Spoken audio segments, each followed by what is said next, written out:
Entre potes.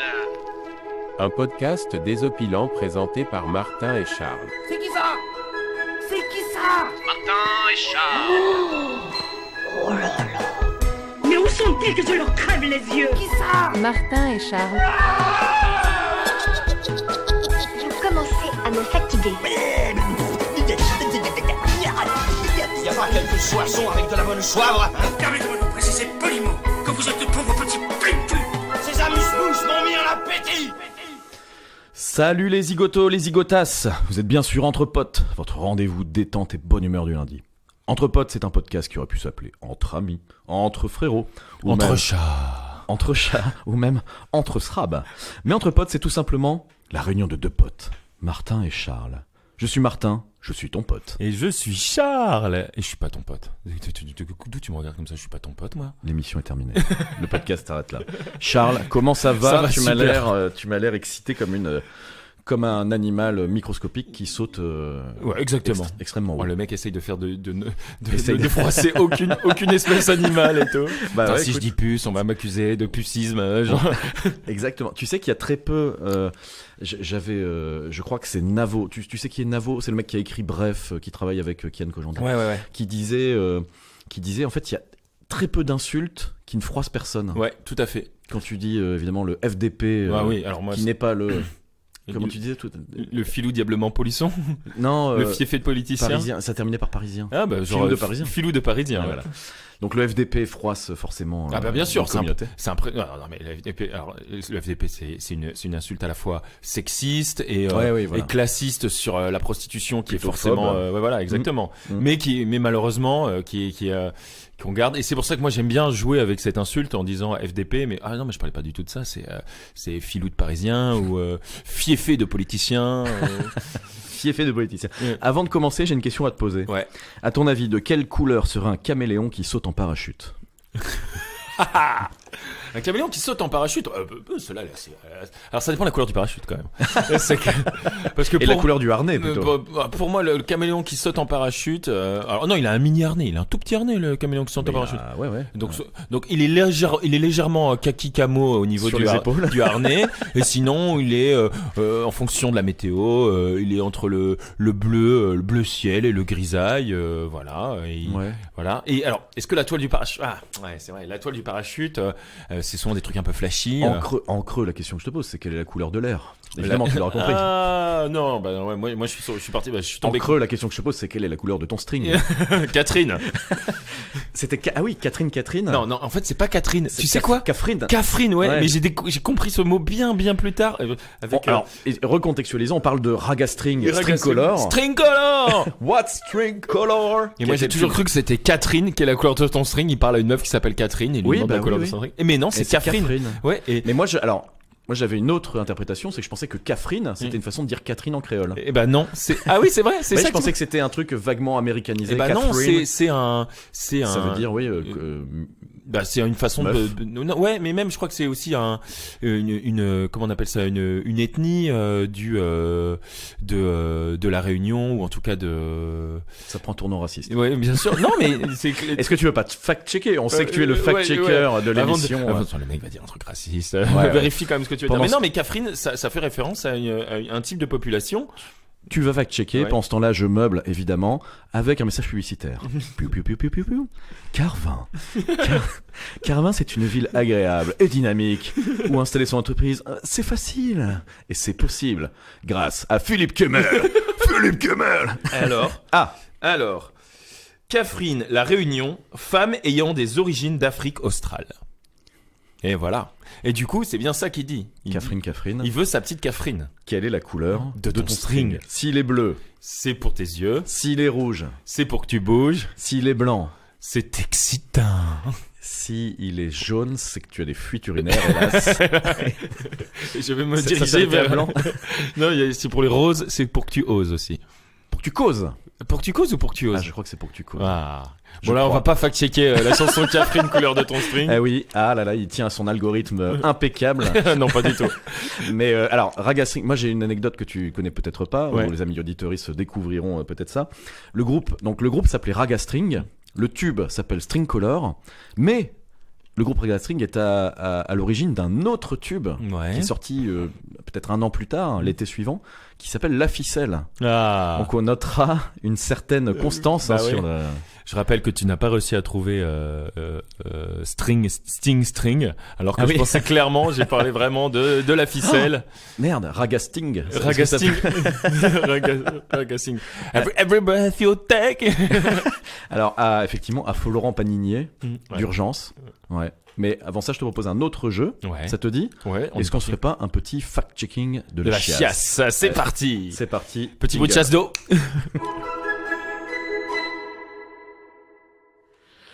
Le fact-checking de la chiasse, on y a joué la dernière fois. Donc, je rappelle aux auditeuristes qui nous rejoindraient pour cet épisode 4. Le principe, c'est tout simplement que je vais te donner une affirmation que j'estime crédible, qui, tu devras me le dire, est soit vraie, soit fausse. Si elle est vraie, évidemment, je t'en dirai un petit peu plus. Si elle est fausse, je t'en dirai pas plus. Pire explication. Crystal clear. Cependant, je te demanderai de m'expliquer quel est ton cheminement de pensée qui t'amène à me donner ta réponse. Voilà. Ok ? Tu aimes me voir me battre avec la vérité. Mes propres conjectures. Je sais, j'ai pu observer ça. Alors, es-tu prêt ? Je suis toujours prêt. Des archéologues. Ouais, je t'emmène en archéologie. Des archéologues ont découvert une ancienne civilisation qui utilisait une forme d'émoji pour communiquer. Est-ce que, à ton avis, c'est vrai ou c'est faux ? Une forme d'émoji. Alors le truc, c'est que l'interprétation, elle est quand même assez forte. Tu vois, genre, est-ce qu'on peut dire en soi que les hiéroglyphes On se dit tout. Ouais. Mon carnet me dit qu'il utilisait des émojis. Mais je voulais pas que tu crois que c'était nécessairement celui qui tire la langue et qui fait un clin d'œil. Ouais. Voilà.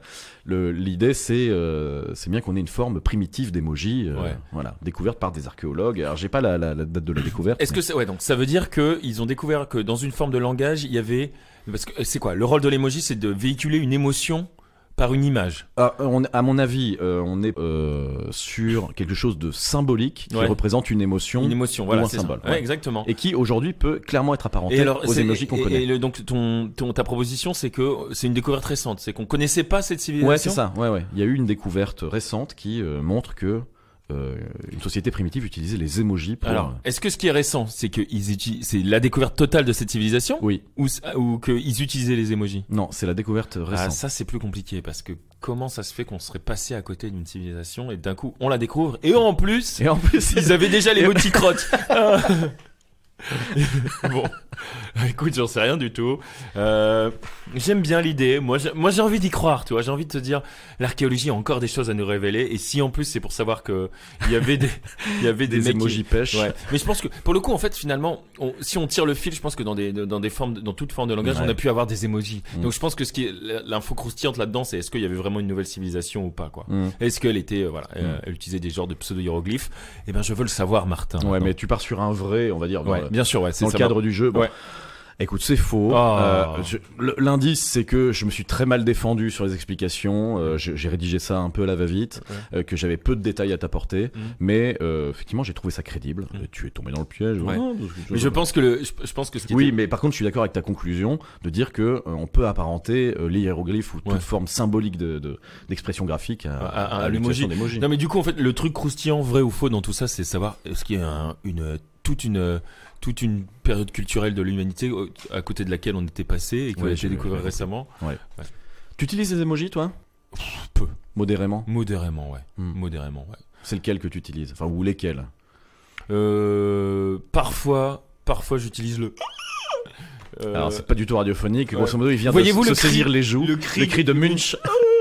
Ou alors le fameux oh merde le fameux gif de Super Hot Fire avec le mec qui tombe dans les bras de ses potes et le oui, non, t'as été douché. Ben moi je l'appelle le gif popopo. Popopo. Ouais, je tape popopo pour le trouver. Ouais, mais c'est aussi c'est la tête du mec qui est effrayé, tu sais, genre Ouais. Moi, c'est souvent. Si vous voyez pas, amis auditoristes, le gif dont on parle, c'est Non, celui... pas le gif. Ah oui, non, oui, le gif Popopo, oui, le gif. Ouais, le gif Popopo. Alors moi je tape Popopo parce que c'était Antoine Daniel et c'est son... Ah oui, Popopo. Ouais, c'est ça, il fait Popopo et puis il balançait ça à ce moment-là. Bah, si vous voulez le trouver, vous tapez soit ça, soit si vous tapez Super Hot Fire gif, je pense que c'est ce que vous allez trouver. Le mec qui tombe comme tel un prince dans les bras de ses potes et devant il y a un de ses potes qui passe devant lui en faisant on se touche dans le visage en étant genre pour donc, bien te faire comprendre que t'as pris cher, quoi. L'emoji cri de Munch, ok, ça c'est ok.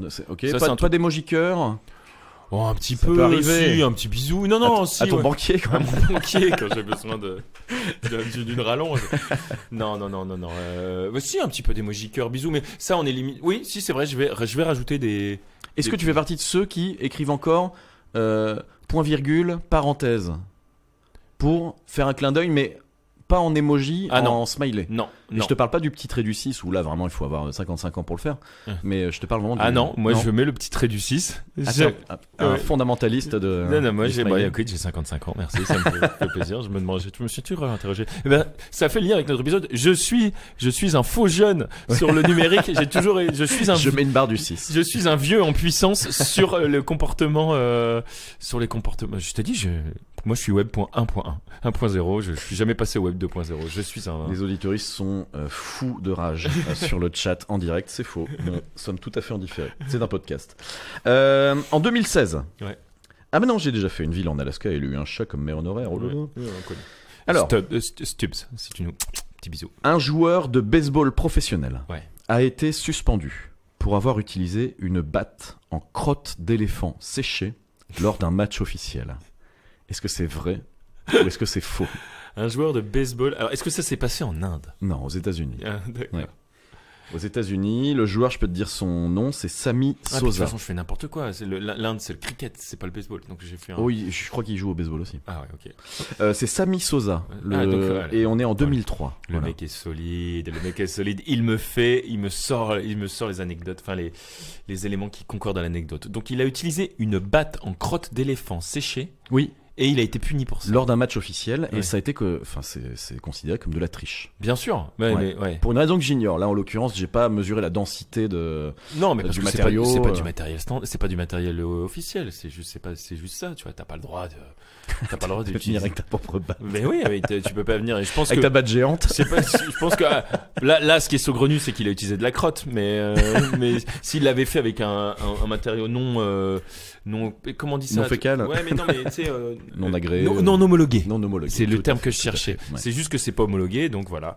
Bon, quitte à savoir maintenant si c'est. Alors, est-ce que tu m'as encore fait un jeu où on fait et non, c'était de la crotte de kangourou.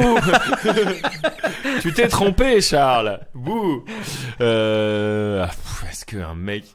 Est-ce qu'un mec est venu dans un match de baseball avec une batte en crotte? Désolé, hein, ça. Pour tout ce qui est les scatophobes, Oui, nos excuses. Ouais, parce que on y revient de temps en temps quand même, hein, désolé. On a l'anecdote caca. La caca anecdote. La caca. On n'a pas dépassé le stade Elle est fécal, là. vous le savez. Écoute.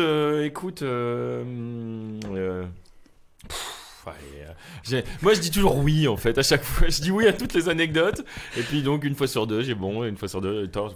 Allez, je vais encore dire oui. Ok, alors, hélas, c'est faux. Ah putain. Mais t'étais pas loin avec la crotte de kangourou parce que, alors c'est moins marrant, hélas, mais Sammy Sosa a bien été suspendu Voilà, car il a l'as utilisé une batte non homologuée. Elle était en caoutchouc, figure-toi. Et je suis tombé sur cette anecdote amusante parce qu'en fait t'as des c'était en 2003 et je sais pas quelle était la qualité caméra qu'on avait pour filmer les matchs, mais alors il y a des arrêts sur image qui sont proprement dégueulasses, mais où on voit une batte en caoutchouc en fait qui est toute tordue. Le mec frappe avec une violence folle et grosso modo on dirait qu'il a vraiment un bout de plastoc, ce qui est le cas, un bout de caoutchouc dans les mains. Donc c'est assez ridicule. Mais non, voilà, c'était pas une batte en crotte d'éléphant séchée, hélas. On peut faire souvent ce jeu, je pense que je répondrai oui à chaque fois. En 2002. Ah, on continue. Ok, c'est parti. Je t'emmène à New York. Un jour, j'irai à New York. Ouais, en 2002, un homme a découvert une famille de 4 alligators qui vivaient dans les égouts de New York. Est-ce que c'est vrai ou est-ce que c'est faux? Franchement, ça fait très. Tu sais à quoi directement j'ai pensé aux Tortue Ninja, évidemment. Alors moi, est-ce que Alors celle-là ne faisait pas d'arts martiaux. Ouais. Enfin, ceux-là ne faisaient pas d'arts martiaux. Ok. Eh ben, j'ai envie de dire quand même, tant pis si je me gourre encore. Oui. C'est faux, hélas. Oh putain. Mais il faut savoir que c'est une légende urbaine qui Tenace. qui a la dent dure, ouais, tout à fait, ok. qui est des alligators dans les égouts de New York. Ah d'accord. Donc je m'en suis servi. C'est une légende urbaine. Ouais, sur laquelle- tout à fait. Je m'en suis servi en me disant son inconscient a certainement déjà entendu quelque chose qui doit ressembler à ça, et donc il va tomber, dans le panneau. Ouais. Et je t'ai eu patate crue. Mais je suis nul à chier, hein, on est d'accord. Hein. Je t'ai eu patate crue. Est-ce que t'es capable de me faire en entier 3 petits chapeaux de paille à Somnambule, tintamarre à bout de ficelle, de cheval, de course à pied, de cochon, de ferme, ta gueule, le loup boîte aux lettres Ah, moi, c'est- d'amour. Non, c'est gueule de loup, des boîtes aux lettres d'amour à 3 petits chats. Voilà, Yes. mais on a été coupé, et donc il faut recommencer. Est-ce que tu peux le faire en scat? 3 petits chats. Ouais, et alors attends, parce que tu m'as cru patate crue, donc ça c'est fait. Attends, tête d'orange, c'était quoi avec tête d'orange? Ça te dérange, tête d'orange. Ta culotte elle est orange. Tu te l'épluches. Tu te l'épluches et tu te la manges. Moi c'était ça. Et ça s'arrête là J'avais pas de culotte orange moi. Ça te dérange, tête d'orange, tu te l'épluches et tu te la manges. Ah ouais, ça moi m'a- ta culotte elle est orange. Ah ouais, tu vois, chacun. T'as déjà eu une culotte orange? Le thème du jour. La couleur des culottes. La couleur des strings. On enchaîne, on passe à la rubrique suivante. Jingle. De quoi va-t-on nous parler? Philippe Kemal. Alright. Alors, De quoi qu'est-ce qu'on va parler aujourd'hui, Martin? de quoi qu'on va parler? Ah, je suis Philippe Kemal. Non, pas du tout, pardon. Le fou rire en direct. Alors, c'est très simple. Moi, j'ai envie de parler d'un truc simple aujourd'hui. Ouais. D'un truc qui fait plaisir. Ouais, on sait, effectivement, les deux derniers thèmes étaient costauds. Là, Ouais. on est tenté de sérieux. Mais Est-ce que des, tu mais peux, des s'il trucs te qui plaît nous signaturent finalement tous les deux des choses importantes dans nos vies. Ouais, Et qui étaient déjà là à l'époque. Ouais. Il y a 20 ans. ouais. Quand on s'est quitté, Martin, ça fait un peu tragique, mais la dernière fois qu'on s'est vraiment parlé, Ouais. on avait tous les deux déjà un rapport assez important à la musique. Ah oui. Et d'ailleurs, on en avait fait un peu, pour déconner, mais on en avait fait Ouais, un ouais, peu. on avait joué. On était en pleine période, tu vois, 2000. On était dans notre période de punk rock et néo-metal. Mm. Et la musique, ça a toujours été quelque chose de super important pour nous. Moi, ça l'est toujours. Toi, ça l'est toujours. Oui. Et j'ai envie qu'on en parle. Ah ouais, bah avec grand plaisir, parce que tu le sais, c'est un sujet qui me ouais. passionne. C'est toi, en plus, voilà. Si Et on puis est là aujourd'hui, avec ton matos, là, vous voyez pas tout ce beau matos, cher ami auditeuriste. Mais Martin a du beau matos audio. Ouais. Et il y a de la thune là. Et dans sa maison, il y a du matos, il y a des instruments, tout. Ouais. Ça fait plaisir. Non mais non seulement c'est un sujet qui me passionne, mais en plus c'est une part très importante de ma vie. Tout ouais, à fait, tu ouais. le sais. Et moi, ça l'est. Et je suis curieux de savoir si toi ça l'est resté. On va tout se dire. Hein. Ouais, Je suis curieux de savoir si toi justement ça l'est resté ou pas, ouais. parce que la musique tu en as beaucoup écouté. On en a beaucoup écouté tous les Ouais. deux. On a même progressé ensemble dans des découvertes. Ouais, voilà. absolument. On a dû le dire dans un épisode précédent, mais effectivement, on a eu des phases musique électronique nulle, mais qui nous permet de toute façon, on faisait nos expériences et on essuyait les plâtres hein, de notre médiocrité. Des phases musique électronique nulle. Oui, bah, Qu'est-ce tu sais, on parlait des compilations dance. Ah oui, zone. mais même ça, je vais en parler, mais moi ça reste, pour moi c'est un banger. Hein, je veux dire, pour toi cette lie de la musique que tu considères, voilà. Pour Non, moi. mais alors on parlera plutôt du format compilation peut-être. Quoi, Ah oui, ça c'est nul. Oui, qui est ça. un. Oh, mais j'allais le dire, mais finalement c'était un. Ben, genre. C'est toute une époque. Ouais, mais ouais, c'est vrai que j'ai pas trop réagi à la dernière fois dans cet épisode-là, mais moi l'Eurodance, quand j'arrive dans, c'est des trucs que je, ouais, Gala quoi. Gala. Ouais. Alors, je vais le dire en gros français, mais Shimmy Shake de 740 Boys. Je sais pas si tu vois cette chanson. Non. Bring your big bottom down, bring that booty to the ground. Tu vois pas cette chanson là? Bah, du coup, un peu, ouais. That ouais. shimmy baby, Ouais, shake. Et ben ça pour moi c'est un potentiel dans une soirée. Potentiel hymne national. Non, pas du tout. En fait, bah là, hop, on part directement sur le thème. C'est excellent. Mais pas, quand on arrive en soirée, alors moi, je fais un peu moins de soirées à part, un peu de soirée maintenant. Hein, faut dire aussi, je me daronise comme tous, on est vieillissant. Mais on arrive en soirée, l'ambiance moribonde et tout. J'avais quelques titres la musique reste très importante pour moi, moins en production que comme toi tu l'as. Là, je spoil un peu pour les éditoristes, mais ouais, j'ai toujours un rapport super important à la musique. Et comme je le disais la dernière fois, j'adore danser. Donc il faut que ça bouge. Il faut que les gens et j'aime bien que les gens aient envie de bouger. Je suis pas devenu DJ non plus, hein, faut pas déconner.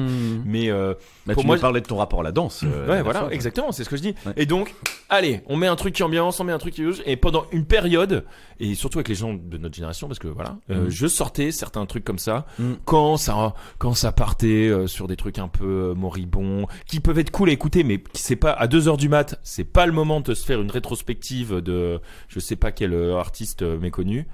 Ça m'arrivait d'essayer de rebondir en mettant des bangers, de ce que je mais c'est mes bangers. Oui, hein, c'est voilà. ça. Ouais. Mais il y a des débats là-dessus. D'ailleurs, on va peut-être en parler. Mais et voilà. Donc là-dessus, moi, ça m'a évité sortir un gars. J'ai souvent vu que les gens sont posés ou en train machin. Tu lances un gala ou un truc comme ça. Et l'alcool aidant, les gens rebondissent, tu vois. Ça part en chenille. Ça part en chenille. Non, pas en chenille non plus. non, mais je vais surtout pas, déprécier. Ouais, c'est ou, ça. C'est très dur. Non, je vais surtout pas déprécier ce que tu dis. Je vais surtout pas le tourner en dérision, bien que ce soit pas du tout moi ta cam. Ma cam et puis la direction que j'ai pris. Moi, j'ai dès le parce que là, quand on vous parle de Eurodance compilation volume 4 machin, on a 10-12 ans quoi. On est des enfants. Ouais. Moi, à partir du moment où j'ai un peu conscientisé la musique, je me suis mis aux musiques à guitare fin du collège. Ouais, exactement. Ouais, je me souviens. Ouais, rock, le néo-metal, enfin voilà, tout ce qui était contemporain de cette. Ouais, à ce moment-là, on se suivait encore effectivement. Mais c'est pas des choses que j'ai abandonnées, hein. Attention. Hein. Ouais, vas-y, continue. Moi, le lycée a permis de politiser un peu le truc aussi, de se rendre compte qu'une musique peut et doit être revendicative, tu vois. Ouais, ça c'est. Ouais, se donner une direction, se donner un sens politique. Ouais. Et ça m'a jamais quitté en fait. Alors que moi, pas du tout. Moi, c'est là la grande. Je pense que c'est là où on va pouvoir expliquer nos trajectoires différentes. Alors que moi, la musique, c'est l'instantané, le plaisir. Brut, vraiment pour ce que c'est l'écoute, le lâcher prise, la trance, quelle que soit la forme de musique, que ce soit sur un pogo de métal ou sur de la musique électronique, l'important c'est le lâcher prise et c'est ça qui est important pour moi. Bah, tu vas voir, on va tout se dire, on va tout vous dire évidemment à Midi Auditoris. J'ai également un versant qui est de cet ordre-là. Hein. Ouais, bien sûr. Je n'ai pas que voilà. Non, mais je m'en doute. Mais par contre, j'ai jamais politisé la musique. C'est exactement ça. Donc on va pouvoir creuser ce truc-là. Trop bien. On va tout se dire, d'accord. On va tout se dire. Mais avant ça, tout simplement, j'ai envie de savoir si tu sais ce qu'est un historion. L'ami, mon pote. Mon pote, est-ce que tu sais ça? Je vois ce que on est parti sur. On est parti sur une définition de l'extrême. Jingle. Alors, historion. Qu'est-ce que tu m'as concocté là? Un historion. Non masculin. Historion. Un historion. Okay. Nous en connaissons tous. Des historions de tout poil. Alors, un H, ça commence par un H-I-S-T. Ah non, excuse-moi, en plus je te dis des bêtises, un histrion. Un histrion, je suis parti bille en tête. Un histrion, nous en connaissons tous. H-I-S-T-R-I-O-N. Histrion. Voilà. Un histrion, non masculin. Non masculin, ouais. What the fucking fuck is un histrion? Ce sera la définition de l'extrême du jour. Tu vas nous expliquer donc ce que ça t'inspire. Un histrion. Je suis là pour donner des indices, si possible. Est-ce qu'il fait bon, est-ce qu'il fait bon ton être qualifié d'histrion? Est-ce que déjà des êtres humains peuvent être qualifiés d'histrion? Non, c'est plutôt pas positif. D'accord. C'est plutôt pas positif, mais l'histrion ignore qu'il l'est lui-même. D'accord. Ok. Donc on qualifie pas un pote d'histrion, quoi. Ah, on peut. Ouais, mais donc on peut qualifier un être humain d'histrion. Ah oui, tout à fait. Donc c'est quelque chose. Déjà, j'ai vachement progressé. Oui, pardon, je pensais que tu étais déjà parti là-dessus. Ouais, mais mais du coup, un comportement humain. Tu me confirmes, c'est un comportement humain. Il a un peu agi en histrion. C'est ça. Ouais, alors lui, c'est un histrion. Écoute, fini. C'est un histrion fini. Voilà. D'accord. Alors à quel moment? Donc et c'est pas laudatif. Voilà. Je balance un peu de culture. Non. Laudatif. Alors histrion. Pour les amis auditeuristes, donc on est sur un comportement qui peut être négatif. Ouais. Donc histrion. Ah, mais tiens, ça me dit quelque chose maintenant. Ça ringue un peu une belle. Est-ce que c'est un fauteur de trouble? Je pourrais te dire oui, mais c'est pas la bonne direction. Ça me dit quelque chose. Là, je crois que c'est un mot que j'ai déjà vu. Il y a pas de notion de violence ou de. Parce que D'accord. quand tu dis fauteur de trouble, il y a pas de notion. Voilà. Non, moi, c'était pas forcément de violence, mais c'est pas de quelqu'un notion d'agression qui vient. Non, ou de- non, j'entendais pas par là. J'entendais quelqu'un qui vient perturber quelque chose d'établi. Il y a quelque chose de perturbateur. Ouais. Ouais. Ça me dit quelque chose. Il a agi envers établi histrion à ce moment-là. Un histrion, c'est quelqu'un. Qu'est-ce qu'elle fait? Donc c'est quelqu'un. Est-ce que c'est quelqu'un qui vient s'opposer en détracteur par rapport à quelqu'un d'autre, Non. ou par rapport à une phrase? Non, moi je crois pas. Non. Non. Donc C'est beaucoup plus léger que ça. C'est beaucoup plus léger que ça. Est-ce que c'est quelqu'un qui n'écoute pas, qui prend pas au sérieux? Non. Ok. Non. Est-ce que une forme de comportement immature par rapport à une situation? Ah ben pas par rapport à une situation, mais Par rapport à la- comportement immature, t'allais Tout dans la court. bonne direction. Tout court, ouais. Quelqu'un qui prend quelqu'un qui prend rien au sérieux, quelqu'un qui. Ouais, un petit peu, Mm. mais tu Est-ce que tu t'égares, peux me donner t'égares, un tu exemple? Est-ce que tu peux me donner un exemple d'histrion de la culture commune? Et tu pourrais dire tiens, lui c'est Ah, un. mais je vais te donner la réponse. Ouais. Si je le fais, je vais te donner la Bah, réponse. ouais. Bon, écoute, Mais tu vas-y, allais dans la bonne direction. Comment, tu- donne l'exemple. Écoute, histrio, je peux te donner la signification du mot latin histrio qui Ouais. te donne pas nécessairement la réponse. Ah vas-y alors. Histrio veut dire mime. Ah, histrio veut dire mime. Ah, est-ce que c'est quelqu'un qui a pas d'avis propre et qui fait tout ce qu'on lui dit? Non, c'est pas ça. Bon, écoute, je vais te le dire. En fait, un histrion, c'est un fanfaron. Voilà, c'est un clown, c'est un pitre, mais c'est quelqu'un dans le sens un peu gênant. C'est-à-dire quelqu'un qui aime bien se mettre en scène, qui aime bien se donner en spectacle, Ouais. qui se trouve drôle, mais qui apporte un peu de gênance, quoi. Tu vois, dans d'accord. l'entourage. C'est l'oncle gênant, c'est le tonton gênant qui a bu un verre de trop de vin, C'est un verre de vin de trop à Noël. Ok, Voilà. d'accord. C'est un véritable histrion. Voilà. Ah ouais, alors lui. D'accord, excellent. Hélas, c'est un mot un peu désuet, donc si tu essayes de... Qu'est-ce qui répondrait le tonton bourré à... C'est un véritable histrion. On peut plus. Oh non, c'est rigolo. Ouais, voilà. Ouais. C'est pour déconner. Ouais. Oh, c'est pour déconner. Ouais. Ouais. Et là, il lancerait un gala et une cheveux.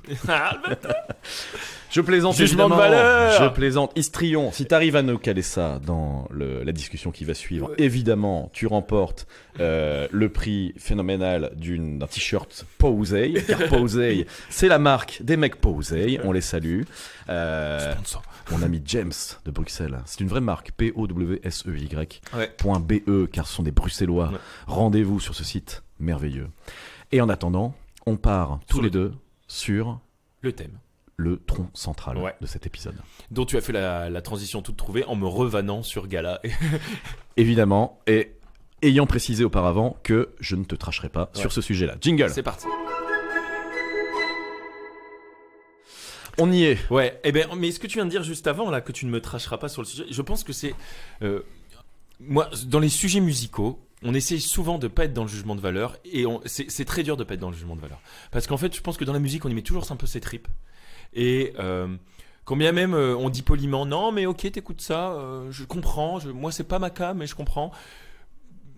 Maintenant j'arrive à dire ça, mais au fond de moi il y a toujours un truc dire moi j'aime bien, je préfère ça et je pense que ce que je préfère c'est mieux que ce que tu préfères.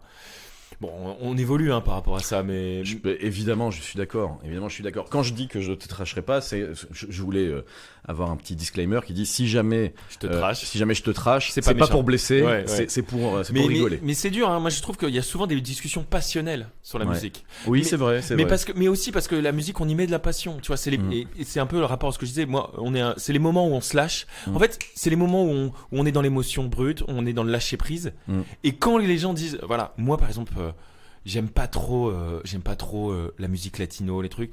Et pourtant, tu vois, il y a toute une partie du monde de la nuit qui tourne autour de aller faire de la bachata, aller faire, tu vois, des espèces de salsa. Et moi, pour moi, c'est tu vois, genre, mais j'arrive quand même à bouger un peu mon cul là-dessus. Ouais. Mais Comment il a évolué ton parcours de... Tu disais que tu étais parti bille en tête dans les musiques électroniques, dans la musique. Alors, comment tu l'as défini déjà? Est-ce que tu peux nous faire un petit panel des genres ou des styles qui t'ont intéressé Ouais, bien sûr. En fait, moi, j'ai toujours... C'est simple. Ce qui a drivé mon... Donc, j'ai toujours consommé énormément de musique. Ce qui a drivé ma consommation musicale, c'est juste est-ce que ça évoque une émotion en moi ou pas. Ça a toujours été ça. Si ça m'émeut, j'en écoute. Et si ça me fait bouger. Et si ça m'émeut pas, j'écoute Parce que pas. moi, je dois t'avouer que j'étais assez surpris de voir la direction Que j'ai pris. que t'as pris. Ouais. Parce que, pour reprendre une de nos gimmicks célèbres, la dernière fois qu'on s'est parlé, c'était pour échanger autour des derniers albums de System of a Down. Exactement. Ce qui va permettre aussi aux auditoristes de se repérer dans la timeline un petit peu de notre histoire commune. Ouais. Et sachant qu'on est sur un style, je dirais pas pointu, bien que le groupe prenait... alors, pour celles et ceux qui connaissent pas, on est sur de la musique, on est sur du métal, mais sans être progressif, du métal un peu pointu quand même, un peu travaillé. Mais tu sais, par exemple, la dimension politique de System of a Down, parce qu'ils étaient en revendication permanente sur plein de choses, je m'en foutais.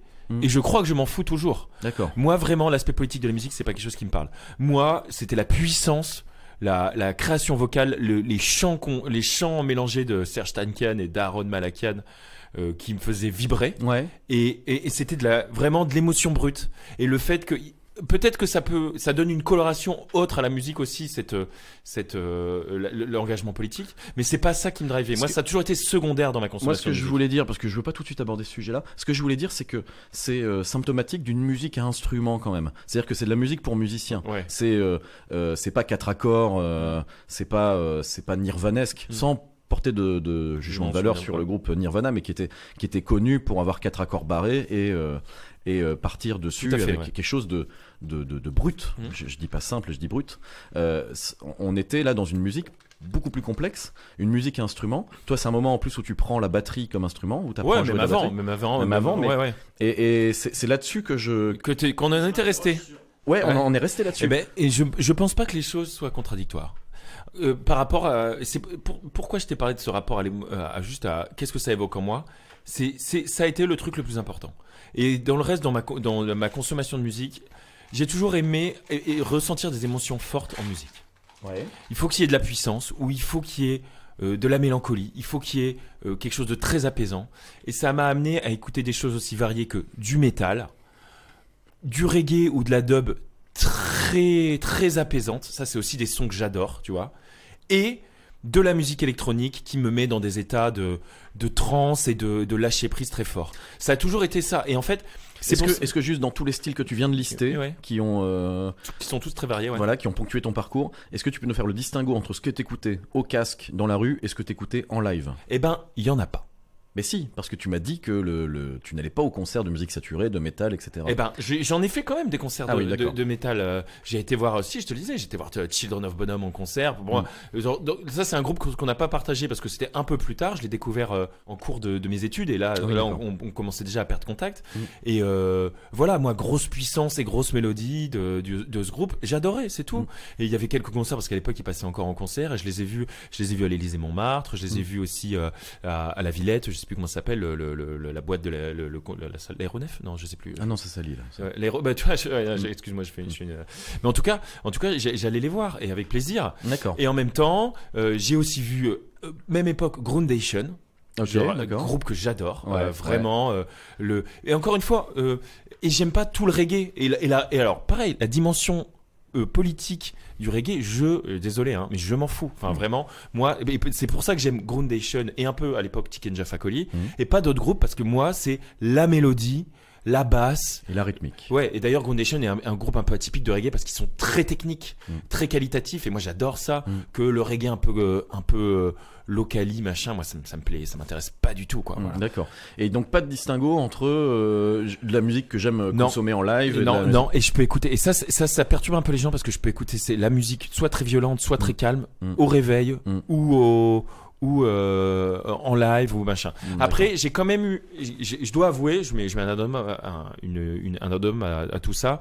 Rapidement, j'ai quand même, donc à partir aussi de la vie étudiante et des trucs, j'ai commencé à écouter de la musique électronique comme tout le monde dans les soirées via en gros un peu la porte d'entrée, la musique électronique pour les nuls, c'est-à-dire la house ou la house commerciale telle qu'on la connaissait dans les années entre 2000 et 2010 avec les David Gotto et les autres. Bon, maintenant qui me plaisent plus. David Guetto. Florent Pagny en puissance. Il n'y a pas de paroles on pourrait pas le faire. Mais bien sûr qu'il y a des paroles. Il y a des paroles dans mais justement, toutes les chansons de house, c'est avec des samples de paroles, des choses comme ça. C'est que des trucs. Je vois que c'est une musique que tu connais pas parce que c'est. Mais que moi j'aime plus trop. Alors que t'as dit tout à l'heure, comme tout le monde, j'ai eu cette porte d'entrée. Moi, honnêtement, je l'ai pas eu. Oui, non, c'est vrai. Mais après, je peux jamais me comparer. Non, mais tu as tout à fait raison. Je fais des généralités bidons, mais alors je vais dire comme étudiant en ingé. Ouais. Mais sauf que l'inverse, c'est que il y a les gens écoutaient ça un peu juste pour le côté en soirée, c'était la musique qu'on met en boîte, la musique de boîte qui est souvent d'ailleurs un mot un peu comment on appelle ça, une insulte un peu dans la bouche des gens. Et péjoratif. Péjoratif, c'est pas de la musique, c'est de la musique de boîte et tout. Et moi, ça m'a amené derrière, de plus en plus, à découvrir déjà la musique électronique, avec des choses, je sais pas, ne serait-ce que Daft Punk en fait, à reconsidérer Daft Punk. Pour moi, Daft Punk, c'est vraiment quelque chose de très important, qui est Vitalik aussi à l'époque aussi. Je sais pas si c'est quelqu'un. Pas du tout. Alors pas du tout. Daft Punk, tu connais quand même. Ah oui, quand même. Ouais, bah, tu vois, genre typiquement Daft Punk pour moi c'est un banger absolu et je veux dire une référence. La French Touch. Parce qu'il y a quand même des phénomènes, on va dire, quasi culturels autour de ça et à résonance mondiale. Pour moi, typiquement, dont je te le disais, les chansons qui peuvent relancer en permanence une soirée, One More Time de Daft Punk, c'est un recours. C'est une roue de secours, quoi. D'accord. La soirée s'enlise, t'essayes de tenter un petit One More Time de Daft Punk, quoi. Moi, ça me re-hop directement. Et après, ça m'a amené à d'autres styles musicaux, effectivement. Et là, ce que j'ai aimé, c'est que c'était vraiment le lâcher prise encore plus, la rythmique, la trance que d'autres trouvent dans d'autres styles musicaux. Il y a pas de débat par rapport à ça. Et j'ai vraiment aimé le milieu, le fait qu'il y ait un milieu, que ça soit associé aussi à un certain milieu nocturne. On va le dire avec certains excès d'alcool, voilà, et potentiellement autres, tu vois, genre bon. Et n'y touchez pas les enfants. Mais moi, mais dans tout ça, ce que j'ai toujours aimé, c'est le lâcher prise. Et c'est vrai que ça m'a amené à écouter beaucoup de musique électronique, beaucoup de techno, beaucoup de. Y compris au casque. Alors moi, honnêtement, y compris au casque. Oui, parce que alors moi, je vais te dire, c'est le biais cognitif que j'ai moi avec ça, ou tu vois, on va dire la grande méconnaissance que j'ai de ces styles-là, c'est que je ne l'imagine qu'en situation de live. Et je ne vois pas cette musique dans des casques. Et pourtant, et moi c'est le cas. Et justement, c'est pour ça que je me sens tout à fait à l'aise avec ça. C'est que il n'y a pas de distinction entre une musique qui serait spécifique à une situation, même si elle est quand même, je l'avoue, encore plus jouissive à ce moment-là, et une musique qui serait tu vois, la musique de jour et la musique de nuit, quoi. Genre Dr. Jekyll et Mr. Hyde. Non, il y a pas de ça chez moi. Je peux écouter de la techno au repos. Un peu. On peut te croiser à Franprix avec un gros Skrillex dans le casque. Alors, non, je prends ce que j'ai. Mais c'est pas du tout de la techno, mais oui, c'est une. Est-ce que je sais pas, une sombre période de la musique électronique, c'est la dubstep, qui est assez particulière. La dubstep, c'est un mélange finalement entre des tentatives de rythmique hip-hop. Mais alors ça, il y a eu à un moment donné, une jonction avec le métal. Dubstep et métal ont communiqué.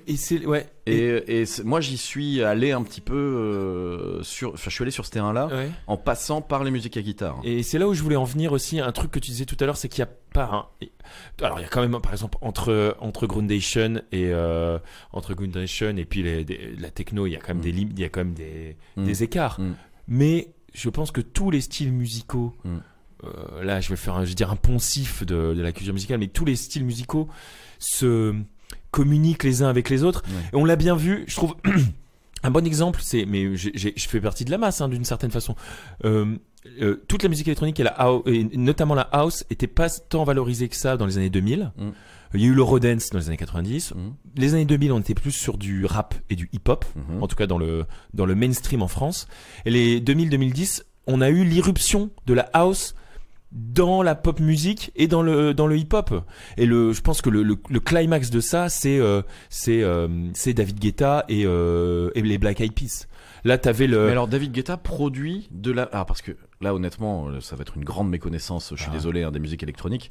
Mais pour moi, David Guetta, c'est quelqu'un qui reprend des samples existants pour en faire quelque chose, mais qui ne crée pas ex nihilo de la musique. Alors là, de toute façon, là, il y a l'éternel débat. Là, il se lève. Non, mais l'éternel débat... c'est un autre truc. À partir du moment où... Est-ce que c'est bien ça le travail de David Guetta? Non, mais là, enfin, oui et non si tu veux. Mais dans ce cas-là, je peux te dire que n'importe quel guitariste qui joue un accord qui a déjà été joué reprend. Ne fait que répéter avec une rythmique différente des notes qui ont déjà été jouées dans l'histoire, tu vois. D'accord. Moi là-dessus, je veux pas du tout avoir ce débat. T'es pas d'accord et t'as le droit de Non, mais je veux pas du tout avoir ce débat de la musique électronique, c'est pas de la musique, c'est pas de la création, c'est juste du remarchage. Toute musique n'est que s'inscrit dans un contexte culturel et on ne fait que... Alors après, bien sûr, il y a des mecs qui reprennent une chanson identique et qui le changent d'un demi-ton et voilà, on considère qu'on a fait une nouvelle musique. Là, on peut avoir des limites. Mais moi, le sample, l'échantillonnage, l'inspiration, ce qui compte pour moi, d'une certaine façon, c'est qu'est-ce que ça inspire aux gens. Est-ce que ça les... Je vais le dire différemment. Si jamais on parlait de David Guetta, mais c'est pas du tout une référence pour moi. David Guetta. Oui, non, mais j'ai bien compris. Mais David Guetta a une nouvelle sortie sur les plateformes. J'aurais du mal à considérer David Guetta un nouveau morceau. Je peux entendre David Guetta a une nouvelle sortie, un nouveau son à proposer, mais de là à parler de morceau au sens composition, je vais avoir du mal. Et ça, mais je vois bien le biais vieux con ou disons méconnaissance du truc et je veux bien me tromper. Mais malgré le travail que j'essaie de faire là-dessus, je n'ai toujours pas changé d'avis sur ce... Ok, je peux... Mais tu confirmes que t'es pas forcément d'accord avec cette affirmation? Ah ouais, non, je suis pas d'accord avec cette affirmation du tout. Mais même fondamentalement pas. D'accord. Et à l'instar des gens qui ont pris un instrument, qui ont tout fait même from scratch. Enfin, il y a plein de choses où je peux dire, c'est toujours la même chose. Ça m'inspire pas. Et le fait que ce soit pas samplé, mais que ce soit eux avec le fait que ce soit leurs mains qui activent une corde. Si je trouve ça pas, si ça me fait pas bouger, ça m'intéresse pas, quoi. Ok, d'accord. Vraiment, le caractère handmade. Du truc n'est absolument pas pour moi un critère de est-ce que j'apprécie plus ça ou pas. Pas du tout. Ok, d'accord. Il n'y a pas de prime à la création dans ce sens-là. Ouais, okay. C'est ça. Je vais parler un peu de mon parcours, de mon cheminement. À moi qui est radicalement différent, mais qui je suis certain qu'à la fin on va réussir à se rejoindre, tel deux potes, tu vois. Je suis ton pote. J'ai pour ma part très rapidement été attiré par les musiques à guitare et en particulier les musiques saturées. Je me suis très vite orienté. J'ai commencé je vais essayer de faire ça dans l'ordre chronologique. J'ai très vite écouté des musiques à guitare. Je me souviens avoir une passion, mais un peu courte pour les Beatles, mais où j'écoutais énormément de... Ah, donc t'écoutais quand même des groupes qui n'étaient pas contemporains de ton époque. Ah oui, c'est vrai, mais parce que, alors, on en revient, Charles fait un référence à quelque chose qui était peut-être hors micro, mais... non, c'est quand on parlait de Metallica. Metallica, bah oui. Moi, je ne connais pas Metallica parce qu'effectivement, on n'écoutait pas Metallica chez moi. Et j'ai pas, grosso modo, ce qui n'est pas contemporain de moi-même, j'ai pu le découvrir et l'aimer parce qu'on l'écoutait chez moi. Et ça fait partie des Beatles, effectivement. Enfin, les Beatles font partie de cette catégorie-là. Okay. Donc, j'ai beaucoup écouté les Beatles qui aujourd'hui comment dire, j'écoute plus du tout. Et j'ai d'ailleurs certainement pas remis un morceau des Beatles depuis des dizaines d'années. Mais je pense que ça m'a beaucoup impacté en termes de composition et de structuration de ce que peut être une chanson dans le sens musique à guitare. Mais assez rapidement, là je te dis ça, j'étais vraiment un enfant. Assez rapidement, je me suis orienté quand même sur ce besoin de la saturation. J'ai eu une phase... ça va pas être très original. Alors là, les auditoristes, vous pouvez avancer de quelques minutes. Ça va être un moment chiant. J'ai eu un passage Nirvana qui a été assez important parce que ils étaient sur une épure de ce que je recherchais à ce moment-là. C'est-à-dire, moi, je voulais des trucs efficaces. Ouais. Je voulais que ça tape dedans. Ouais. Tu vois, je voulais que c'est quelque chose que je t'ai dit hors micro aussi, mais moi, au bout de 20 secondes de morceau, je sais non seulement si ce morceau me plaît, mais aussi si le groupe me plaît, parce que les intentions me sautent au visage. Et Nirvana avait je trouve ce talent pour aller à l'essentiel. Il n'y avait pas de fioriture. Moi, je trouve ça très subjectif. Les morceaux, c'est 2 minutes 40, c'est 4 accords, ils ont gardé que le meilleur et tout est bien. Enfin voilà, moi j'étais dans cette dynamique-là. Très vite, comme finalement, je me suis assez rapidement rendu compte que c'était pas très original d'aimer Nirvana. Je me suis mis à ne plus aimer Nirvana. Par snobisme. Snobisme, voilà, j'allais dire élitisme, non, snobisme. Et d'autant plus que, alors là, du coup, Kurt Cobain est mort. Là, j'étais vraiment tout gosse. Je me souviens du moment où je l'ai entendu à la radio. J'étais dans une voiture avec mon père. Et je me souviens que mon père a dit « Oh merde !» Et c'est tout. Mais là, du coup, j'étais tout petit. J'imagine bien, Bébert. Oh merde. Donc voilà. Et par contre, j'ai été contemporain et j'ai vu plusieurs fois en live le groupe Chalkboard qui m'a accompagné. Alors, je parle de Chalkboard après Nirvana, il y a une suite logique. C'est un groupe qui accompagnait Nirvana sur beaucoup de tournées pour faire leur première partie. Ah ouais, pas du tout. Hein. Et Kurt Cobain avait déclaré à l'époque que le leader de Chalkboard, qui s'appelle Troy Van Balthazar, était selon lui enfin, grosso modo, il l'avait adoubé. Voilà. Et donc, et je les ai vus plusieurs fois à Lille, parce que c'était un groupe qui tournait énormément en Europe. Le Gus habite aujourd'hui en France, donc voilà, il y avait cette. Il était très implanté et j'ai eu l'immense chance de les voir plusieurs fois. Et à ce moment-là, je voyais un groupe qui avait joué avec Nirvana. C'était fou. Et donc voilà, par snobisme, je me suis mis à aller dans cette direction-là. Et c'est un groupe qui proposait une musique légèrement plus complexe que celle de Nirvana, mais avec la même fureur. J'ai déjà oublié le Chalkboard. Mais tu vois, tu parles de fureur. C'est là où je fais juste un tout petit aparté très subjectif. Genre là, on est dans le pure émotion et dans le subjectif. Toi, les aspirationnels que tu parles, genre un groupe avec de la composition, tout ça, c'est des aspirationnels et que je respecte absolument. Mais par exemple, sur la fureur, moi, je retrouve pas du tout efficacité et fureur. C'est pas du tout ce que je retrouve en écoutant du Nirvana ou autre chose. Là, je pense qu'on est vraiment alors que quand j'écoutais du Korn ou mais alors là, il y a un biais lié aux époques de production. À l'époque, quand j'écoutais ça en 1999, ça me paraissait fou, brut.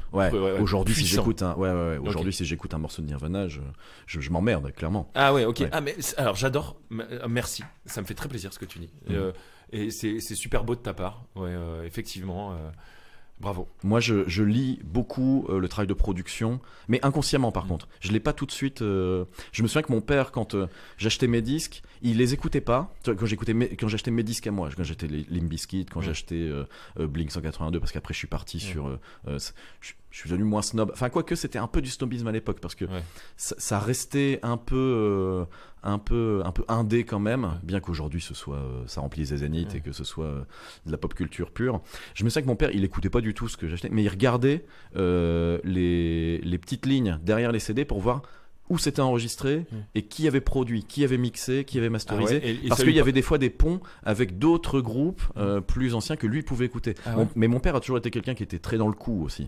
Mon père aussi il écoutait à la fois la musique qu'il avait écoutée dans sa jeunesse, mais il aimait découvrir et il savait apprécier des groupes contemporains. Donc il m'emmenait souvent en live, à un âge où où je pouvais pas aller en live tout seul, donc il m'embarquait toujours avec lui. J'ai découvert énormément d'excellents groupes. On est allé dans des lieux underground.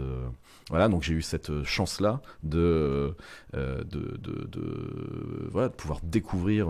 D'être accompagné en fait dans cette démarche. Et puis de découvrir. En fait, je reste un peu bloqué sur le terme snobisme parce que je suis obligé de dire que tu as raison. C'était très snob.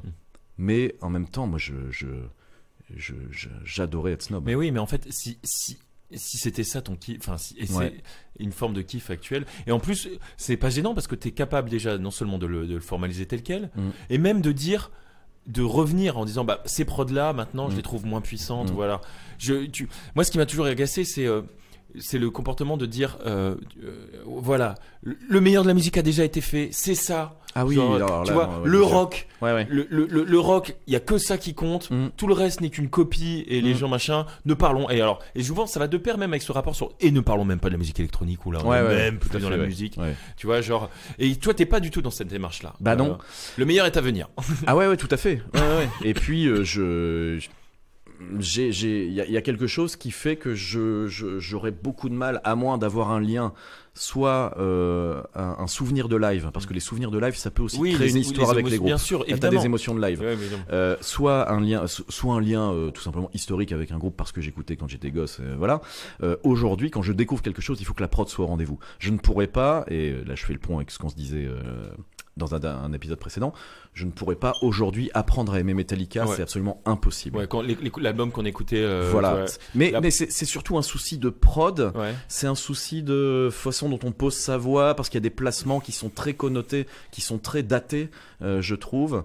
Même des trucs de guitare où ça part. Enfin voilà, c'est. Et ben ouais, j'aime beaucoup ça. J'aime beaucoup ça. Ça nous rejoint vers une forme d'objectif commun. Une forme d'égrégore, en fait, on peut le dire. Oh, bravo, tu gagnes un pins Ville de Carvin. Non, je l'ai un peu poussé. Non mais. Ah oui, ça veut dire que ça fait 20 minutes que tu te demandes comment je vais. Non, mais blague à part. Mais j'aime beaucoup ça, en fait. Et en fait, ça m'a rassuré parce que j'avais peur. Là, on rentre dans la team. J'avais peur de ça, de Martin, parce que comme vous le savez, on se connaît, on s'est perdu un peu de vue. J'avais peur que justement, il soit dans cette posture du zikos, et comme pour moi c'est un vrai zikos Martin, qui soit dans le jugement c'était mieux avant, ou on fera plus jamais. C'était mieux avant, de toute façon machin. Et non, au contraire, il est ça j'aime beaucoup. Mais alors, figure-toi que parce que de la musique, j'en ai fait beaucoup. J'ai eu des groupes qui ont beaucoup tourné. Donc il y a toujours un lien quand on arrive sur scène et la façon dont nous on s'installe et la façon dont nous on va faire de la musique, proposer de la musique. On avait quelque chose qui était, on avait essayé de professionnaliser pas mal notre démarche. C'est-à-dire qu'on arrivait grosso modo avec beaucoup de samples, d'instruments qui arrivaient en plus par rapport à notre prestation live, d'instruments qui arrivaient en plus mais qui n'étaient pas sur scène, parce que on voulait avoir un son, une prod parfaite et surtout enveloppante et tout. On voulait quitter ce trio guitare basse batterie qu'on connaît tous et qui finalement renvoie toujours un peu. Ça me parle de ouf parce que en fait, contrairement à toi, moi j'ai fait de moins en moins de concerts, quand bien même j'aimais encore des groupes. Parce que je trouvais que le concert allait être moins bien que l'écoute et des trucs que j'adorais écouter en casque et machin, ça rend moins bien en live en fait. Et ça et alors tout le monde me parlait, mais tu comprends pas l'énergie du live, c'est ça qui est important. En fait, moi j'ai moins d'émotion en live sur la même chanson que quand je l'écoute au casque, et je comprends pas pourquoi, tu vois. Et surtout, je pense que tu peux avoir un rendu qui est ok sur de belles scènes ou avec un bon ingé son derrière, mais quand tu joues dans un bar ou une toute petite salle, là par contre tu vas massacrer ta propre musique et les oreilles des gens qui sont devant. Donc nous en fait on n'avait pas du tout cette approche là, et on avait essayé, on avait essayé nous on appelait ça une démarche un peu professionnalisante dans la façon de rendre le son. Et quand on tombait sur un ingé son, un vieux de la vieille qui avait son t-shirt Metallica, ses boucles d'oreilles de pirate, etc. Il était complètement dans le discours que tu dis, ils ont même pas d'ampli, c'est pas de la musique. On avait tous des oreillettes parce qu'on jouait au clic. C'est-à-dire on était tous réglés parce que les samples, forcément, ils pouvaient pas partir n'importe quand. Enfin, c'est quelque chose d'assez logique quand on sait comment ça marche. Et ça, mais ça il y a certains ingé sons avec qui on a travaillé, mais ça les insupportait. Ils disaient, mais vous faites pas de la musique, vous faites, grosso modo, vous êtes des acteurs. Non, et tu vois, parce que on t'accusait un peu de ce que toi tu reportes sur d'autres styles musicaux, tu vois, genre ah putain, ils envoient des samples qui sont même pas sur scène, mais les faux, les imposteurs, c'est pas de la zik, tu vois. Ouais, mais ça reste nos samples. Mais oui, tout à fait. Tu sais, il y a des mecs qui jouent leurs samples, qui préparent leurs samples, qui préparent leur rythme musical. Alors des mecs, je me suis un peu intéressé à Mid, que tu vois qui MYD. Non, qui ah oui, tu devrais, ce sera peut-être ma reco musicale pour. J'en aurai deux, une à moi et une pour toi. Ce mec-là en fait fait de la musique, mais sample tout. C'est-à-dire que c'est de la musique électronique, Mais par contre, tout ce qui diffuse, donc c'est-à-dire que il est derrière des platines et il fait le con en live. Cependant, tout ce qu'il envoie, c'est à lui. Et là, je me retrouve dans un style vers lequel je peux aller. Je termine juste avec la notion d'expérience live. Donc j'avance dans la timeline. Donc de la musique, j'en ai fait. Étant étudiant, j'ai des copains, et en particulier mon copain Naël, que je salue, que j'embrasse, qui a été une rencontre importante dans ma vie, mais aussi parce qu'il m'a fait découvrir un genre musical qui ne me quitterait plus jusqu'à ce jour, qui est le hardcore, enfin grosso modo le métal moderne, et en particulier le hardcore. Il m'a emmené dans des lives, j'ai eu des expériences live incroyables avec lui. J'ai enfin rencontré une communauté qui bougeait, qui produisait, et j'ai rencontré aussi une communauté qui savait prendre soin d'elle et qui était dans une forme de violence, mais une violence communautaire. Ouais. Ça va être assez difficile à expliquer, mais c'est quelque chose qui m'a tout de suite fasciné. Ce sont des communautés qui sont violentes, mais pas envers elles-mêmes, ni envers les autres au final, qui sont simplement dans... C'est là où j'étais certain. Violence au niveau de l'expression de la rage. Ouais, c'est ça, en fait, du défouloir et de... Du défouloir, ok, ouais. C'est là où, en fait, on va faire le pont avec ce que tu disais tout à l'heure, c'est que c'est l'expression d'une violence, mais qui n'est pas dirigée. Et avec une espèce de purge. D'exutoire, tout à fait. Et il y a quelque chose de magnifique. Tu vois des mecs qui se suspendent au plafond sur des trucs. C'est excellent. Mais c'est magnifique. Vraiment, c'est très beau. J'ai vu du spectacle sur scène et en fosse. Toujours dans des petits lieux, parce qu'il y a aussi cette culture du petit lieu, des mecs qui s'agrippaient aux tuyaux de gaz. Et ça, c'est cool. Mais ça m'a fasciné, et ça m'a provoqué des émotions incroyables. Mais je comprends tout à fait. Et en fait, ça fait lien au fait que, par rapport à la notion de concert. Moi, les concerts, c'est des choses que j'ai fait de moins en moins, parce qu'en fait, je trouvais l'expérience édulcorée par rapport à ce que je vivais réellement, comme je te l'ai dit. Et même, même dans l'expérience, moi, typiquement, ce que j'ai aussi aimé dans la musique électronique, c'était la notion de festival, ou en tout cas de longue période d'écoute de musique, avec forcément rapport à l'alcool et trucs, mais où vraiment tu purges, quoi. Alors qu'un concert, ça va être comme j'ai pu le connaître, ça va être 1 heure ou 2, voire avec une première partie, et ça finit à 23h, et ça finit à 23h30, et là, t'es en mode, mais non! C'est maintenant que ça commence. C'est maintenant que j'ai envie de lâcher encore plus prise. Et d'ailleurs, même des DJ que j'adorais, quand ils étaient en mode concert et pas soirée. Parce qu'il y a eu des pointures qui sont invitées dans une grande salle de concert à l'Olympia pour mixer de 21h30 à 23h. J'ai jamais fait ça. Il est hors de question que je commence à monter à puissance, à arriver sur le lâcher prise, et que vous vous êtes bien amusés les gars, rentrez chez vous, l'évacuation, tout le monde traîne, met 10 minutes à sortir de la salle, et c'était bien ce petit set. Ça, moi, ça me va pas du tout. Moi, il faut que ce soit des moments exutoires, comme tu l'as dit, il faut que ce soit des moments intenses, et ça passe par des moments de nocturnes longs. Et par exemple, à l'inverse, j'ai pu apprécier, moi, un truc je me souviens d'un Pitchfork Festival que j'avais fait à La Villette, qui commençait par du rock et qui finissait par de l'électro, et j'avais trouvé ça génial. Ça commençait dès 18h, 19h, des groupes de rock, et du coup, ça devait être une des premières fois de ma vie depuis 10 ans que je refaisais un concert de rock. C'est sympa, tu commences à t'ambiancer, bière, machin. Après, un mec qui s'appelle, je sais plus comment il s'appelait, un mec qui commençait à faire un truc chaud, laser, très, très, très, très audiovisuel, là, ça commence à partir dans une autre intensité, et ça finissait avec un mec de Jamie XX, un mec des XX, et d'ailleurs le mec de Caribou, je sais plus comment il s'appelle, Daphné, voilà, c'est ça, Daphné, le DJ de Caribou, et c'était vraiment super intense, et ça partait sur la musique électronique. Mais il y avait 2 concerts de rock au départ, puis un truc un peu intermédiaire, et puis de la musique électronique, et ces trucs, voilà, du 17h à 5h du mat, j'avais trouvé ça excellent. Et pour moi, c'était ça la musique, tu vois. C'est quelque chose, peu importe, on n'est pas obligé d'être puriste ou quoi que ce soit, c'est tout ce truc-là. Et si j'avais vu, par exemple, que l'un ou que l'autre, entre 21h et 23h, ça m'aurait pas intéressé, tu vois. C'est cette expérience et cette purge que je trouve magnifique. Ouais, j'ai 2 choses à dire par rapport à ce que tu viens de nous raconter.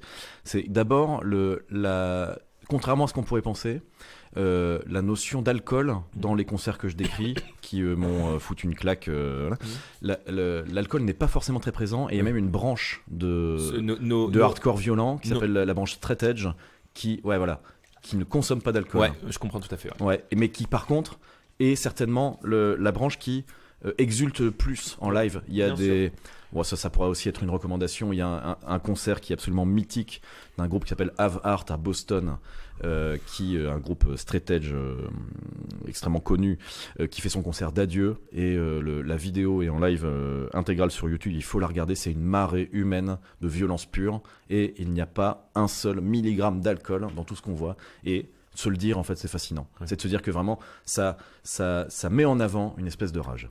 Oui. J'applaudis. Ouais, très bien. Je te remercie. Mais par contre, c'est un mouvement qui m'intéresse de plus en plus. En fait. Je le trouve. Je suis assez fasciné par ce que ça représente et ce que ça dit du rapport à la musique. Je suis absolument d'accord. Et en fait, je peux que plus soyer. Quand bien même, j'ai encore moi du mal dans un milieu festif et nocturne, à arrêter de prendre quelque chose qui va encore plus m'enjaillir, encore plus m'enivrer. Mais là, on est sur des comportements quasi culturels, quasi automatiques. Je comprends tout à fait. Et d'ailleurs, dans le rapport à la musique électronique, et c'est ça qui a toujours été compliqué pour moi, quand j'allais voir parfois des DJ que j'adorais, et je sais, et là c'est le mépris une forme de mépris que je peux comprendre de le truc. Je sais que la moitié de la salle, elle était là parce que c'était on va être défoncé et ça va faire boum boum. Et c'est tout. Et ils n'étaient pas là pour leur rapport à la musique. Et c'est pas pour faire l'élitiste. Même moi, j'ai pu être snobiste au sein même de la musique électronique. Tu arrives avec... et puis souvent, c'est des plus jeunes. T'arrives...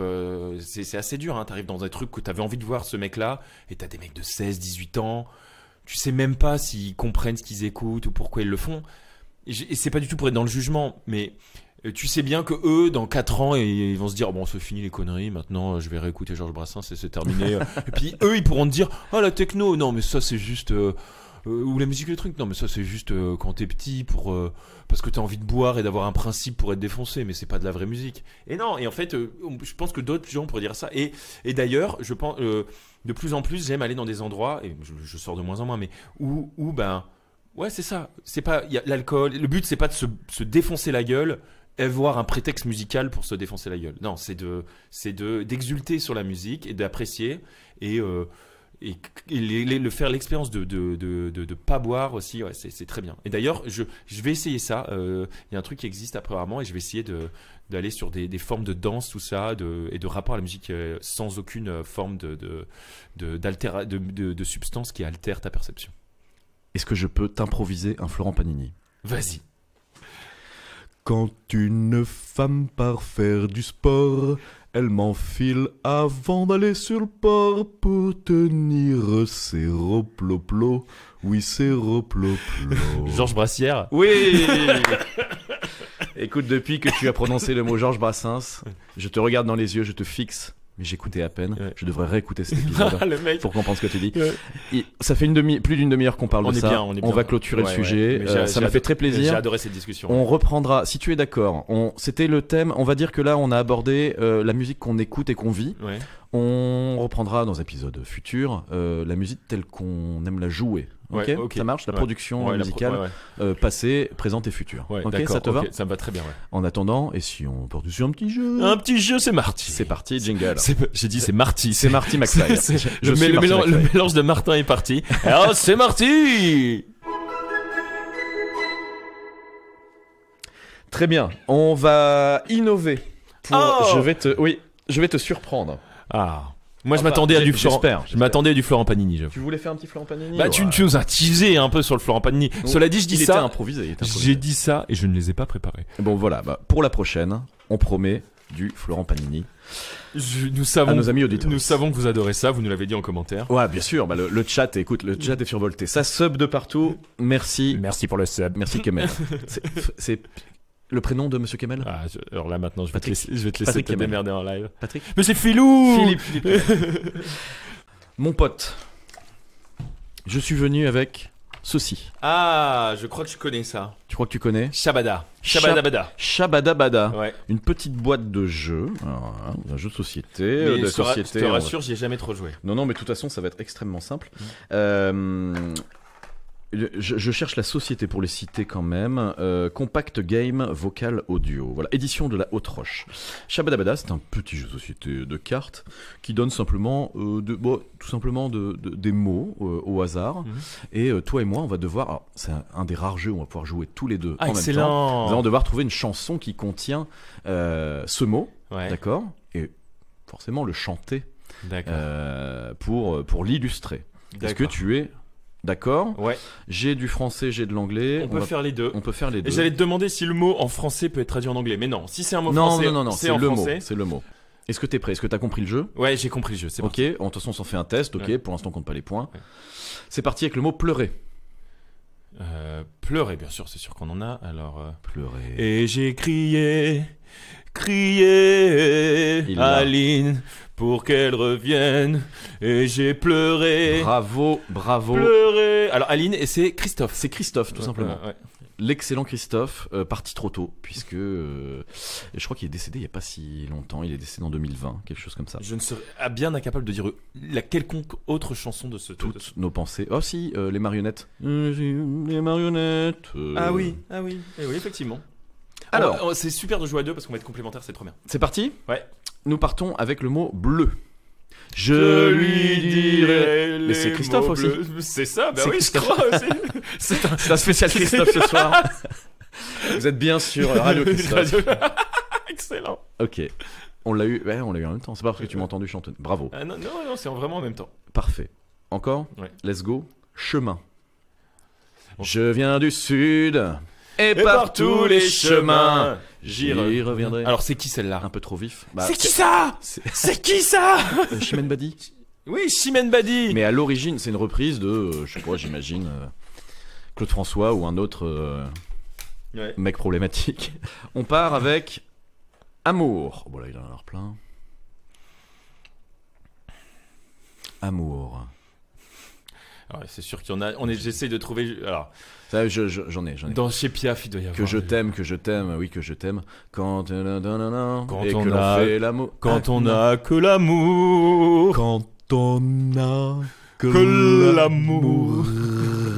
Il faudrait vous. Alors, la tête de Martin. Et la vie. Quand il imite Jacques Brel, c'est. Non, mais tu trouves pas que j'imite bien? Écoute. Attention. Non, en fait, il faut que tu fermes les yeux parce que la tête que t'as, ça rend pas honneur à Jacques Brel. Hélas. Ça le rend un peu malade d'un point de vue chromosomique. Tu vois ce que je veux dire? Non, mais t'as vraiment une tête horrible. Ok, alors ferme les yeux dans ce. Ferme les yeux. Je le laisse tousser en toute sérénité. Attention, Jacques Brel est parmi nous. Quand on a que l'amour à offrir en partage. Non, c'est bien, non? C'est pas mal, mais il y a un peu un mélange de Nougaro. C'est un mélange de Nougaro et de Jacques Brel. On continue. C'est Claude Nougabrel. Avec le autre mot idée de jeu, ça. Corps. Comme un corps. Comme un corps humain. Corps. Il y a un peu un truc de corps. Je l'aime encore. Ah, alors. Mais c'est pas que je t'aime, ça doit être pareil. Quand ton corps se fait dur. Ah oui, il y a un truc comme ça, je crois. Non, mais il doit l'avoir quelque part. Corps. Mais je suis sûr qu'il y a une sorte de corps à corps. Bah, certainement. Un autre? Ami auditoris, dans les commentaires de l'épisode. Non, t'es vexé. Ah non, pas du tout. Non, pas du tout. Je pense que t'as raison de on va switcher. Vieux ou vieille? Alors, j'ai une chanson des Vampas qui fait les vieux Allemands ont quelque chose en eux qui nous dit ce n'est pas ma faute. Non, je connais pas du tout. Bon, c'est un peu pointu, mais j'ai gagné parce qu'elle existe vraiment. Tu peux nous mettre de l'anglais aussi? Ah ok, on s'en fait quelques-unes en anglais. Ok. Ah, c'est la couleur en fait? Ouais, c'est ça. Le verbe need. To need, mais ça peut être need to. I need your loving. I need you. Like a sunshine. Je sais plus comment s'appelle cette chanson. Need. Everybody, no, no, no. Ouais, tu vois. C'est quoi que tu faisais? Everybody got a kung fu fighting. Non. Est-ce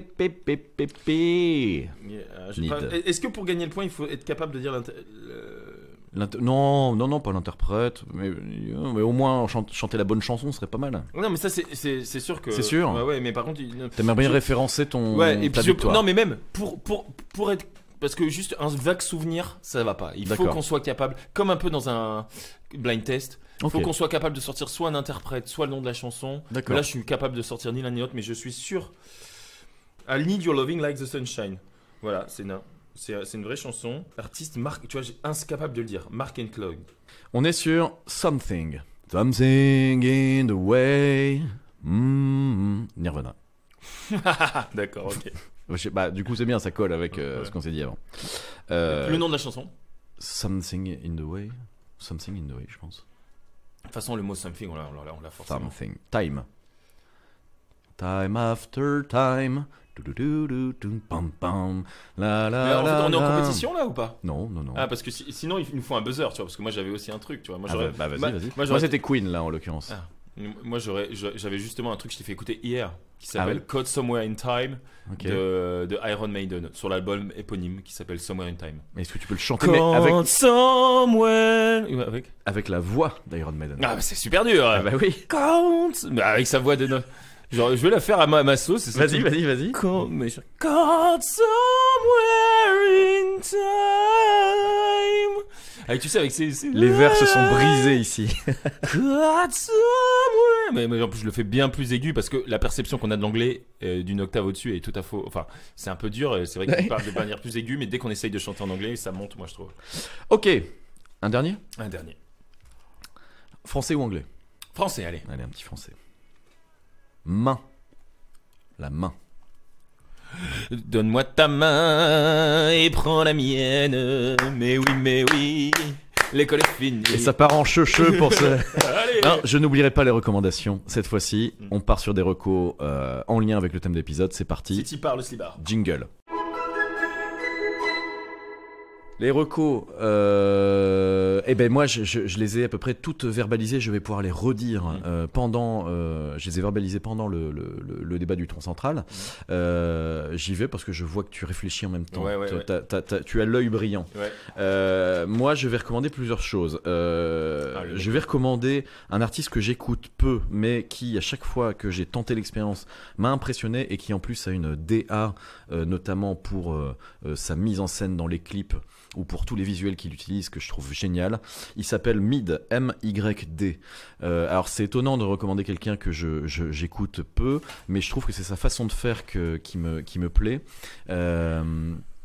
Et voilà, et surtout, il fait partie de ces personnes qui peuvent me proposer un vidéoclip que j'aime autant à regarder qu'à écouter. Il a fait des trucs extraordinaires. Il travaille avec Alice Moitié, qui est une photographe de mode et de musique, qui est elle aussi très talentueuse. Et voilà, ils font la paire. En termes de... oui, vas-y, ping-pong. Moi aussi, je vais avoir 2 recos, donc c'est trop cool. Ouais. Première reco, pour toutes celles et ceux qui n'ont aucune approche, même de la musique électronique en général, je vais partir sur quelque chose de très, très smooth, que je considère comme très quali. Je vais inviter les gens à écouter un live, parce que c'est aussi quelque chose que je consomme beaucoup. Une Boiler Room. Boiler Room est un label qui fait jouer des DJ dans des salles, des sets complets que tu peux t'écouter chez toi. On va partir sur la Boiler Room de David August. Je crois qu'elle date de 2014 ou 2015. C'est un petit bijou, et pour le coup, lui, il sample des chansons à la limite du funk, des trucs très cool, quoi. Ça, avec il travaille dessus avec des samples et tout. Enfin, c'est vraiment très quali. Et en termes d'émotion et de voilà, on n'est pas sur quelque chose de purement exutoire et tout, mais on est vraiment sur quelque chose. Moi, je trouve qu'il met en place une ambiance et tout. C'est vraiment. Et souvent c'est trop. J'ai parfois testé ce live chez des gens qui connaissaient pas du tout et j'ai eu des très bons retours. Donc je vous propose Boiler Room, David August. Je pense qu'on est sur du 2014 ou de 2015. D'accord, et on le trouve où? YouTube. YouTube. Ça tombe bien, ma reco suivante est également intégralement disponible sur YouTube ou en DVD ou en vinyle. Je possède le vinyle à titre personnel et je retourne souvent sur ce live du groupe Have Heart, avoir du cœur, qui est un groupe c'est le truc straight edge, straight edge de Boston. Ouais, j'en ai parlé pendant l'épisode. C'est un groupe qui, en fait, Boston a toujours eu une obédience straight edge particulièrement importante. C'est un mouvement qui, je ne sais pas si on peut dire qu'il est né là-bas, je ne suis pas assez historien du mouvement, mais en tout cas il est très présent là-bas. Voilà, donc c'est une ville qui est importante et c'est un groupe qui est emblématique de cette ville-là, qui a commencé là-bas et qui fait son dernier concert, son concert d'adieu dans le lieu où ils ont commencé. Et donc c'est bourré d'émotions. Et c'est un live qui est extraordinaire parce que la scène est toute petite, la salle n'est pas très grande, mais c'est une marée humaine de mecs déchaînés. Dès la 3e chanson, il y a les flics qui sont obligés d'intervenir en disant là c'est extrêmement dangereux ce que vous faites. Donc lui il calme un peu les gars en disant on garde l'esprit du mouvement, mais on fait attention les uns aux autres. C'est vraiment très représentatif de ce mouvement qui est communautaire et qui appelle à la bienveillance. Voilà, c'est une excellente porte d'entrée vers le straight edge. Ouais, je recommande. J'ai une proposition par rapport à ça. Oui. Est-ce qu'on peut se faire un... Je remercie Robin et Maxime qui m'ont fait découvrir ce groupe. Est-ce qu'on peut se faire un échange? Ouais. C'est-à-dire, je m'engage à regarder ce truc avec attention, dans de bonnes conditions pour en jouir, et tu fais la même chose avec ma précédente recommandation. Est-ce qu'on pourrait faire ça? Hop, on se serre la main, voilà. Quand bien même, voilà, et à tenir le truc. Combien de temps dure la vidéo? Celle que j'ai recommandée, 1 heure, des bananes. Ok, ouais, moi c'est pareil. Et donc en gros, essaye de l'écouter dans son intégralité, d'écouter l'intégralité du set. Si tu veux, tu peux même le regarder puisque le mec mixe face caméra et il y a des gens qui dansent autour. C'est-à-dire, c'est un objet un peu visuel en même temps. C'est pas le plus important. Mais voilà, et moi je regarde ça. Ok, on peut faire cet effort réciproque. On introduira, ouais, très bien, et on introduira, puisqu'on s'est promis de refaire un épisode dans le futur sur la question musicale, on introduira nos prochaines discussions sur cet échange. Ok, ça va bien. Je pars sur ma dernière reco. Ouais, vas-y. Et alors moi, on va toujours dans la musique, mais on va basculer complètement. Moi, par contre, c'est encore une vidéo. C'est un documentaire sur YouTube qui s'appelle Un jour peut-être, une autre histoire du rap français. Et ça, j'ai adoré cette vidéo parce que ça fait écho à quelque chose que maintenant je réécoute un peu. On n'a même pas parlé de ce truc musical qui n'a rien à voir avec ce que je parlais avant, quoique. On va parler de la rap, de la période de rap français post-90, donc dans les années 2000-2010, avec toute une gamme de mecs comme La Caution, comme TTC, comme James Bellec et même les Zwinkels, qui ont fait partie d'une espèce de proposition musicale un peu particulière à cette période-là, et qui il y a même des interviews, c'est assez marrant des mecs de Skyrock, où les mecs expliquent pourquoi finalement ces gars-là, quand bien même c'est du hip-hop, ils sont pas passés dans la machine médiatique, enfin vraiment. Et puis il y a bien sûr, c'est indépendant, il y a des forts pendants avec la musique électronique parce que c'est aussi des mecs qui notamment un des membres de TTC qui est Tequila Tex, qui est aussi le fondateur du label Sound, enfin un des fondateurs du label Sound Pellegrino. Et c'est tout un lien avec la musique électronique française et une autre forme de hip-hop français. Et moi, c'est des choses qui me parlent beaucoup. Ok. Et je recommande vraiment, ne serait-ce que par curiosité, le visionnage de ce documentaire. Ok, bah ça m'intéresse parce que pour une fois, dans les références que tu as données dans ce type de musique, j'en avais quelques-unes, donc je regarderai ça. Mais typiquement Zwinkels, les Zwinkels, même Tequila Tex, il faut libérer le punk qui est en toi. Ouais, bah il y a eu des beaux. En fait. Ouais, les Zwinkels, bon, on va pas rouvrir la conversation, mais les Zwinkels ont vraiment aussi fait le lien entre le rap et le punk. Et ils ont fait des featuring extraordinaires avec des. Et c'est là où je te disais que et en même temps, TTC a fait des liens entre le hip-hop et vraiment des instrus presque techno, quoi, avec le nom du DJ m'échappe, mais clairement. Hein. Ok. Donc là, on a des passerelles, tu vois. Ouais. Ok, et bah écoute, on a fait on a lancé de belles passerelles aujourd'hui. Je suis fier de nos recos là en plus. Ok, bah écoute, impeccable. C'était l'épisode 4 de Entre potes. Charles, je suis ton pote. Martin, tu es vraiment mon pote. Ok, on se retrouve dans 2 semaines comme d'habitude. Ça va Martin? On se retrouve dans 2 semaines pour des nouvelles de la commune de Carvin et de nous-mêmes. On vous fait de gros bisous, on vous dit à très vite et d'ici là, portez-vous bien. Bisous, ciao.